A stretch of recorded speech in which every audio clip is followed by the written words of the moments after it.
ಎಲ್ರಿಗೂ ಒನ್ ಕರ್ನಾಟಕಕ್ಕೆ ಸ್ವಾಗತ. ಇವತ್ತೊಂದು ಅಪ್ಡೇಟ್ ಇದೆ. ಗೃಹಲಕ್ಷ್ಮಿ ಯೋಜನೆ ಹಣ ಬಿಡುಗಡೆ ಬಗ್ಗೆ ಡಿ ಕೆ ಶಿವಕುಮಾರ್ ಮಾತಾಡಿದ್ದಾರೆ. ಏನಂತ ಮಾತಾಡಿದ್ರೆ ನೋಡೋಣ ಬನ್ನಿ. ನೀವು ಇನ್ನೂ ನನ್ನ ಯೂಟ್ಯೂಬ್ ಚಾನಲ್ಗೆ ಸಬ್ಸ್ಕ್ರೈಬ್ ಆಗಿಲ್ಲ ಅಂದ್ರೆ ದಯವಿಟ್ಟು ಸಬ್ಸ್ಕ್ರೈಬ್ ಮಾಡ್ಕೊಳ್ಳಿ. ಇದೇ ರೀತಿ ಒಂದು ಹೆಚ್ಚಿನ ಮಾಹಿತಿಗಳು ನಿಮಗೆ ಸಿಗ್ತಾ ಹೋಗುತ್ತೆ. ರಾಜ್ಯದಲ್ಲಿ ಕಳೆದ 3 ತಿಂಗಳಿಂದ ಗೃಹಲಕ್ಷ್ಮಿ ಹಣ ಯಾರ ಒಂದು ಮಹಿಳಾ ಖಾತೆಗೂ ಬಂದಿಲ್ಲ ಎಂದು ಈ ವಿಚಾರವಾಗಿ ಗೃಹಲಕ್ಷ್ಮಿ ಫಲಾನುಭವಿ ಮಹಿಳೆಯರಿಗೆ ಅಸಮಾಧಾನ ಕೂಡ ಆಗಿದೆ. ಇನ್ನು ಗೃಹಲಕ್ಷ್ಮಿ ಯೋಜನೆ ಹಣದಲ್ಲಿ ಮಹಾ ಮೋಸವಾಗಿದೆ ಅಂತ ವಿಧಾನಸಭೆಯಲ್ಲಿ ವಿರೋಧ ಪಕ್ಷದ ನಾಯಕರಾದ ಆರ್ ಅಶೋಕ್ ಕೂಡ ಈ ಒಂದು ವಿಷಯನ ಚರ್ಚೆಗೆ ತರ್ತಾರೆ. ಮತ್ತೆ ಈ ಒಂದು ವಿಷಯ ಪ್ರಸ್ತಾಪಿಸಿ ಚರ್ಚೆಗೆ ಅವಕಾಶ ಮಾಡಿಕೊಡ್ಬೇಕು ಅಂತ ಕೂಡ ಆಗ್ರಹ ಮಾಡ್ತಾರೆ. ಇನ್ನು ಈ ವಿಚಾರವಾಗಿ ಮಾಧ್ಯಮಗಳ ಜೊತೆಗೆ ಉಪಮುಖ್ಯಮಂತ್ರಿ ಡಿ ಕೆ ಶಿವಕುಮಾರ್ ಅವರು ಮಾತಾಡ್ತಾರೆ. ಗ್ಯಾರಂಟಿ ಯೋಜನೆಗಳ ಜಾರಿ ಬಗ್ಗೆ ನಮಗೆ ಬದ್ಧತೆ ಇದೆ.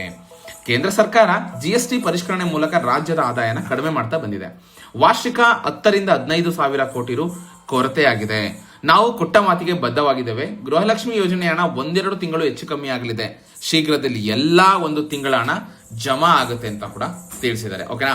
ಇನ್ನು ಬಿಜೆಪಿಯವರು ಬೇರೆ ರಾಜ್ಯಗಳಿಗೆ ಕೊಟ್ಟ ಮಾತಿನಂತೆ ಗ್ಯಾರಂಟಿ ಯೋಜನೆಗಳನ್ನ ಜಾರಿಗೆ ತರಲಿ. ಕೇಂದ್ರ ಸರ್ಕಾರ ರಾಜ್ಯದ ನೀರಾವರಿ ಯೋಜನೆಗೆ ಘೋಷಿಸಿದ ಅನುದಾನ ಇಲ್ಲಿವರೆಗೂ ಕೊಟ್ಟಿಲ್ಲ. ಭದ್ರಾ ಮೇಲ್ದಂಡೆ ಯೋಜನೆಗೆ 5,300 ಕೋಟಿ ನೀಡಿಲ್ಲ. ಮಹದಾಯಿ ವಿಚಾರವಾಗಿ ಅನುಮತಿ ನೀಡಿಲ್ಲ.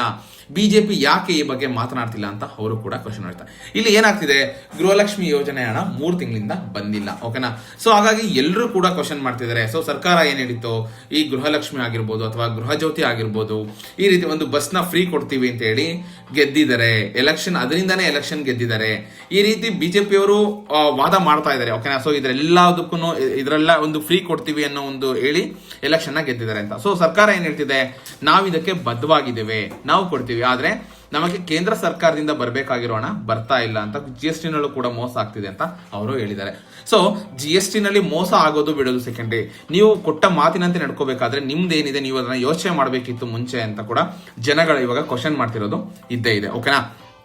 ಸೊ ಒಟ್ಟಾರೆ ಇಲ್ಲಿ ಆದಷ್ಟು ಬೇಗ ನಾವು ಬಿಡುಗಡೆ ಮಾಡ್ತೀವಿ ಅಂತ ಕೂಡ ಹೇಳಿದ್ದಾರೆ. ಸೊ ಒಟ್ಟಾರೆ ಯಾವಾಗ ಬಿಡುಗಡೆ ಮಾಡ್ತೀವಿ ಅಂತ ಹೇಳಿಲ್ಲ. ಸೊ ಆದಷ್ಟು ಬೇಗ ನಿಮ್ಮ ಖಾತೆಗೆ ನಾವು ಹಣ ಹಾಕ್ತೀವಿ, ಯಾವುದೇ ಕಾರಣಕ್ಕೂ ನಮ್ಮ ಗ್ಯಾರಂಟಿಗಳನ್ನ ನಿಲ್ಸಲ್ಲ ಅಂತ ಒಂದು ಅವರು ಹೇಳಿದ್ದಾರೆ. ಓಕೆನಾ. ಸೊ ಇದ್ರ ಬಗ್ಗೆ ನಿಮ್ಗೆ ಏನಿಸುತ್ತೆ?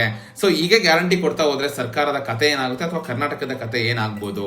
ಸೊ ನೀವೇ ಯೋಚನೆ ಮಾಡಿ. ಇದ್ರ ಬಗ್ಗೆ ನಿಮ್ಗೆ ಅನಿಸುತ್ತೆ ಕಮೆಂಟ್ ಮುಖಾಂತರ ತಿಳಿಸಿ. ಇದೇ ರೀತಿ ಒಂದು ಹೆಚ್ಚಿನ ಅಪ್ಡೇಟ್ಗಾಗಿ ನನ್ನ ಯೂಟ್ಯೂಬ್ ಚಾನಲ್ ಸಬ್ಸ್ಕ್ರೈಬ್ ಮಾಡಿ. ಇದೇ ರೀತಿ ಸಪೋರ್ಟ್ ಮಾಡ್ತಾ ಇರಿ. ಧನ್ಯವಾದಗಳು.